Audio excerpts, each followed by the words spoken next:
KaraokeBooks. The Bride of Lammermoor. Written by Walter Scott. Audiobook. Chapter 17. Here is a father now. Will truck his daughter for a foreign venture. Make her the stopgap to some cankered feud. Or fling her oar, like Jonah, to the fishes. To appease the sea at highest. Anonymous.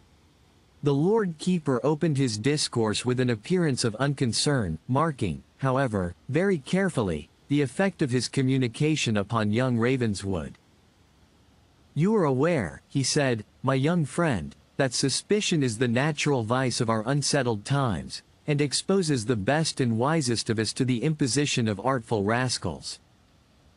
If I had been disposed to listen to such the other day, or even if I had been the wily politicians which you have been taught to believe me, you, Master of Ravenswood, instead of being at freedom, and with fully liberty to solicit and act against me as you please, in defense of what you suppose to be your rights, would have been in the castle of Edinburgh, or some other state prison, or, if you had escaped that destiny, it must have been by flight to a foreign country, and at the risk of a sentence of fugitation. My Lord Keeper, said the master, I think you would not jest on such a subject. Yet it seems impossible you can be in earnest.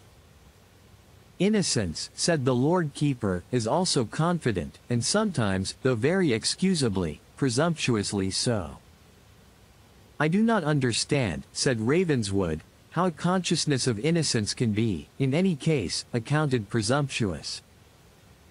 Imprudent, at least, it may be called, said Sir William Ashton, since it is apt to lead us into the mistake of supposing that sufficiently evident to others of which, in fact, we are only conscious ourselves.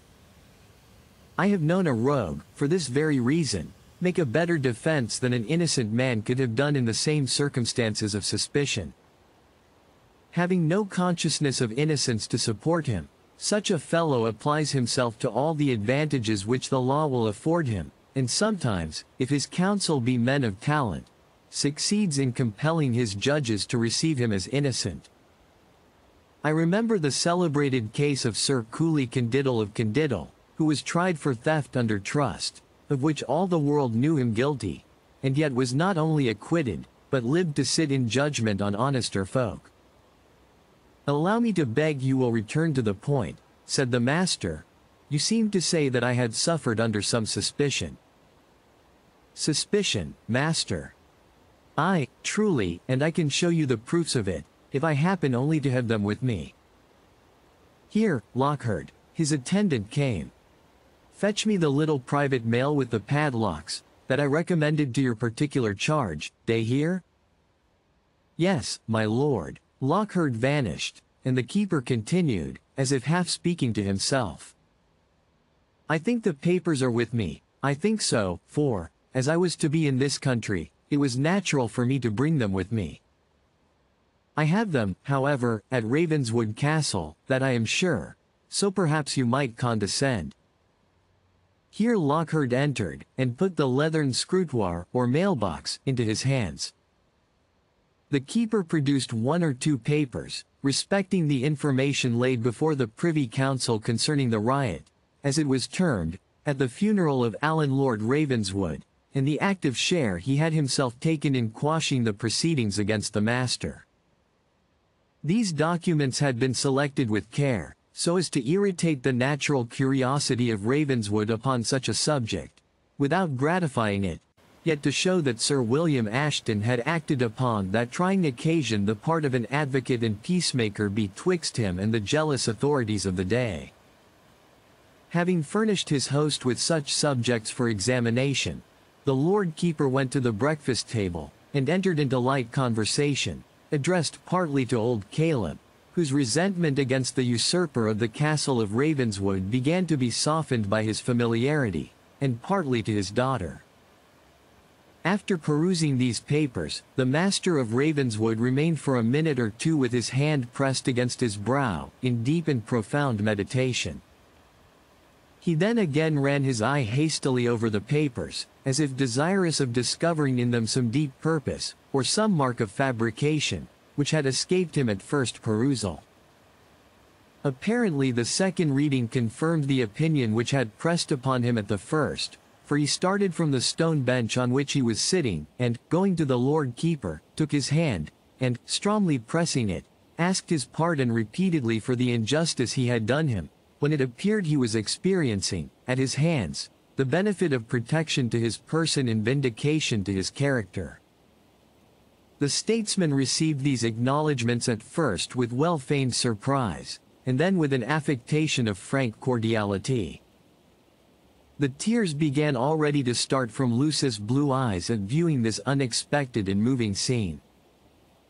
To see the master, late so haughty and reserved, and whom she had always supposed the injured person, supplicating her father for forgiveness, was a change at once surprising, flattering, and affecting. "Dry your eyes, Lucy," said her father. "Why should you weep, because your father, though a lawyer, is discovered to be a fair and honorable man? What have you to thank me for, my dear master," he continued, addressing Ravenswood, "that you would not have done in my case? Suum quid tribuito was the Roman justice, and I learned it when I studied Justinian. Besides, have you not overpaid me 1,000 times, in saving the life of this dear child?" "Yes," answered the master, in all the remorse of self-accusation.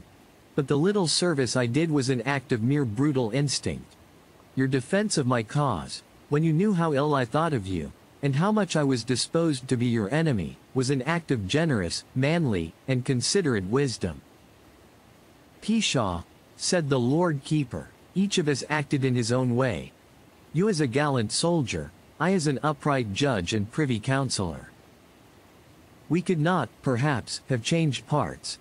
At least I should have made a very sorry toreador, and you, my good master, though your cause is so excellent, might have pleaded it perhaps worse yourself than I who acted for you before the council." "My generous friend," said Ravenswood, and with that brief word, which the keeper had often lavished upon him, but which he himself now pronounced for the first time, he gave to his feudal enemy the full confidence of an haughty but honorable heart. The master had been remarked among his contemporaries for sense and acuteness, as well as for his reserved, pertinacious, and irascible character.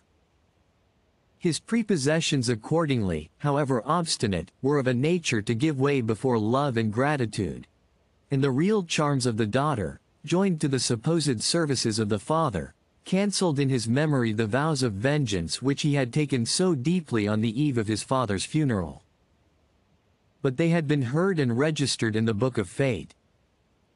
Caleb was present at this extraordinary scene, and he could conceive no other reason for a proceeding so extraordinary than an alliance betwixt the houses, and Ravenswood Castle assigned for the young lady's dowry. As for Lucy, when Ravenswood uttered the most passionate excuses for his ungrateful negligence, she could but smile through her tears, and, as she abandoned her hand to him, assure him, in broken accents, of the delight with which she beheld the complete reconciliation between her father and her deliverer.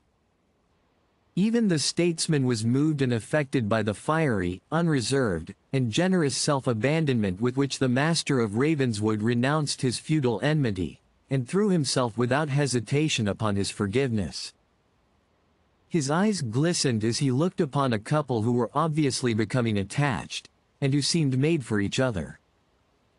He thought how high the proud and chivalrous character of Ravenswood might rise under many circumstances in which he found himself overcrowed, to use a phrase of Spenser, and kept under, by his brief pedigree, and timidity of disposition. Then his daughter, his favorite child, his constant playmate, seemed formed to live happy in a union with such a commanding spirit as Ravenswood, and even the fine, delicate, fragile form of Lucy Ashton seemed to require the support of the master's muscular strength and masculine character. And it was not merely during a few minutes that Sir William Ashton looked upon their marriage as a probable and even desirable event, for a full hour intervened ere his imagination was crossed by recollection of the master's poverty, and the sure displeasure of Lady Ashton. It is certain, that the very unusual flow of kindly feeling with which the Lord Keeper had been thus surprised, was one of the circumstances which gave much tacit encouragement to the attachment between the master and his daughter, and led both the lovers distinctly to believe that it was a connection which would be most agreeable to him. He himself was supposed to have admitted this in effect, when, long after the catastrophe of their love, he used to warn his hearers against permitting their feelings to obtain an ascendancy over their judgment, and affirm that the greatest misfortune of his life was owing to a very temporary predominance of sensibility over self-interest.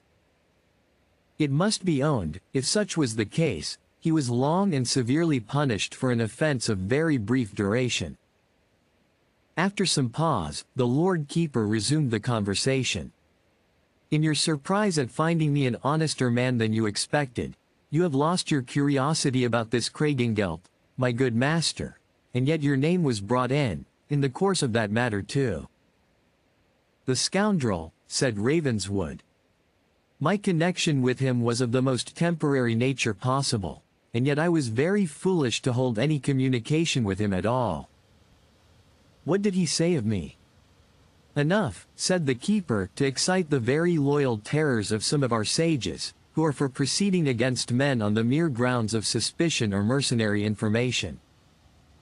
Some nonsense about your proposing to enter into the service of France, or of the Pretender, I don't recollect which, but which the Marquis of A., one of your best friends, and another person, whom some call one of your worst and most interested enemies, could not, somehow, be brought to listen to.